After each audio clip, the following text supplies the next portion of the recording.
Now I've got my center console in the upright position because we have to remove these, and they do clip off, and you'll notice inside there's kind of like a groove part that holds it and a spring clip. So they do come off quite easily.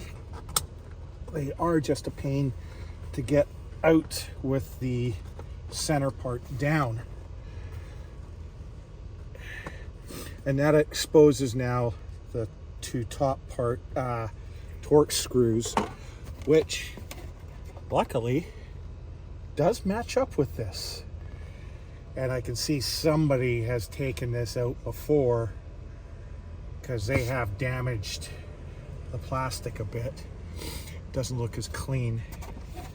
So now it is find the correct Torx bit, and look at that, right off the bat we get the right one.